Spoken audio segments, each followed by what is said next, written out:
भारत के पड़ोसी मुल्क पाकिस्तान ने खुद को इकोनॉमिक क्राइसिस से निकालने का उपाय खोज लिया है।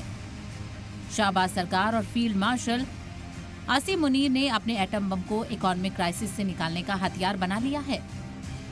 पाकिस्तान और उसके हुक्मरान अपने मुल्क की तिजोरी भरने के लिए एटम बम को गिरवी रखने की राह पर चल पड़े हैं। बताया जा रहा है कि सऊदी अरब और पाकिस्तान के न्यूक्लियर डील में ईरान की एंट्री हो सकती है। ईरानी सुप्रीम लीडर आयतुल्लाह खामेनेई के जनरल का इस्लामिक इत्तेहाद बनाने पर बड़ा बयान सामने आया है, जिसमें पाकिस्तान की एटमी छतरी के नीचे जाने का अंदेशा बढ़ गया है। सऊदी अरब और न्यूक्लियर बम से लैस पाकिस्तान के बीच डिफेंस समझौते के बाद अब ईरान के भी इसमें शामिल होने की बात होने लगी है।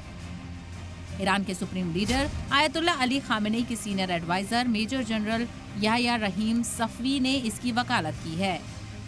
सफवी ने कहा है कि तेहरान को भी एक मजबूत सिक्योरिटी की जरूरत है, इसीलिए ईरान को भी पाकिस्तान और सऊदी अरब के बीच डिफेंस डील में शामिल होना चाहिए। ईरान इंटरनेशनल की रिपोर्ट के मुताबिक ईरानी रेवोल्यूशनरी गार्ड IRGC के जनरल सफवी ने कहा है कि ईरान, सऊदी अरब, पाकिस्तान और इराक एक इज्तिमाई डिफेंस डील पर पहुंच सकते हैं।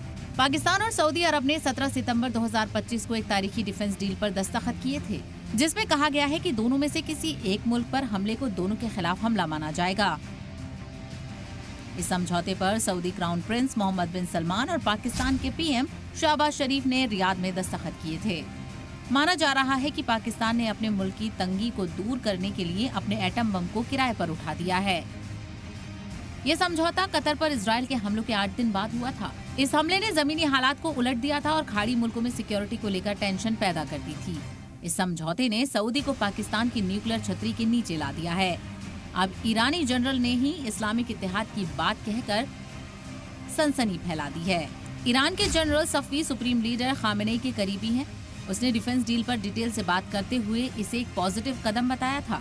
Major general Yahya Rahim Safavi ने कहा है कि मिडिल ईस्ट में अमेरिका का असर कम हो रहा है, क्योंकि वो अपना फोकस एशिया पैसिफिक इलाके पर कर रहा है।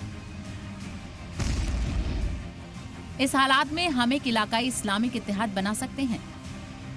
कुल मिलाकर ईरान, इराक, सऊदी अरब और पाकिस्तान के बीच खुलकर इस्लामिक इत्तेहाद सामने आ रहा है, जो न केवल इजराइल के लिए खतरे की घंटी है, बल्कि ईरान से पाकिस्तान का एटमी समझौता होना अमेरिका को सीधे चुनौती देने जैसा है।